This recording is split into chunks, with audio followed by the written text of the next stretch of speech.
And as I understand, Brother Sullivan said everything would be paid up right. We've never left a city yet on 1 cent or what everything was taken care of. We just don't believe in anything else. నేను ఎరిగి ఉన్నట్లుగా సమస్తమునకు సక్రమముగా చెల్లించబడుతుందని సోదరుడు Sullivan చెప్పి ఉన్నాడు. సమస్తం పట్ల శ్రద్ధ వహించుడు తప్ప ఒక్క పైసా అప్పుతో మేము ఎన్నడూ ఓ పట్టణమును విడిచిపెట్టి ఉండలేదు. మేము సరిగ్గా అదిగాక దేన్ని నమ్మము.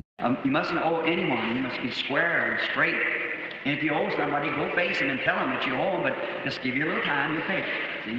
నీవు తప్పక ఎవరికి అచ్చి ఉండరాదు. నీవు తప్పక తినగా ఏ వ్యత్యాసం లేకుండా ఉండాలి. నీవెవరికైనా అప్పున్నట్లయితే వెళ్ళి వారిని ముఖాముగ్గా కలుసుకుని నీవు వారికి బాకీ ఉన్నావని చెప్పు. నీకు కొంచెం సమయం కావాలని దాన్ని చెల్లిస్తానని చెప్పండి. Always, that's a good mark of Christianity, being honest, upright. అది ఎల్లప్పుడూ శ్రేష్టమైనది. యథార్థముగా నిందారహితముగా ఉండుట అది క్రైస్తవ్యమునకు ఒక మంచి గుర్తయి ఉన్నది. You want to live just what you talk about.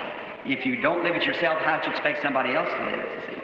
నీవు దేని గురించి మాట్లాడుతున్నావో సరిగ్గా దాన్నే నీవు జీవించాలి. నీవు నీకై నీవు దాన్ని జీవించకపోయినట్లయితే దాన్ని మరొకరు జీవించాలని నీవెలా ఎదురు చూస్తావు? So you are written epistles read of all men. So always be honest, just, true. Tell the truth. No matter how bad it hurts something, tell the truth anyhow. Of course, you can always tell it the same way each time. కాబట్టి మీరు మనుషులందరి చేత చదవబడే వ్రాయబడిన పత్రికలై ఉన్నారు. కాబట్టి ఎల్లప్పుడూ యథార్థంగా సరిగ్గా నమ్మకంగా ఉండండి. అది దేనిని ఎంత తీవ్రంగా గాయపరిచినప్పటికీ లెక్క కాదు. ఎలాగైనా సత్యమనే చెప్పండి. ఎలాగైనా ప్రతిసారి ఎల్లప్పుడూ ఆ విధంగానే నువ్వు చెప్పాలి. And if you tell a lie, you'll have to go 1,000,000 miles around and still you have to come back to that lie again, and you've made an awful thing. Just be honest, and you can always tell it the same way because it's the truth. నీవు ఒక అబద్ధమును చెప్పినట్లయితే నీవు దాని చుట్టూ ఒక 10,00,000 మైళ్ళు వెళ్ళవలసినది. మరియు ఇంకనూ నీవు తిరిగి ఆ అబద్ధము దగ్గరికే రావలసినది. నీవు సరిగ్గా ఒక భయంకరమైన కార్యమును చేశావు. సరిగ్గా యథార్థంగా ఉండండి. నీవు ఎల్లప్పుడూ నీవు దాన్ని ఆ విధంగానే చెప్పాలి.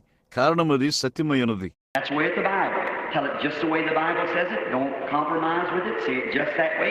It's written right here, and you can point your finger to it. That's where you defeat Satan. బైబిల్లో అది ఆ విధంగానే ఉన్నది. సరిగ్గా బైబిల్ చెప్పినట్లుగానే దాన్ని చెప్పండి. దాంతో రాజీ పడవద్దు. తిన్నగా అది ఇక్కడ వ్రాయబడి ఉన్నట్లుగానే చెప్పండి. నీవు నీ వ్రేలిని దానివైపు చూపెట్టవచ్చు. ఆ విధంగానే నీవు సాతాను ఓడిస్తావు. Satan said to Jesus, if thou be the Son of God, let's see you perform a miracle. They say you're a miracle worker. Turn these stones to bread, and let's see you're hungry. సాతానుడు యేసుతో ఎలా చెప్పాడు, నీవు దేవుని కుమారుడు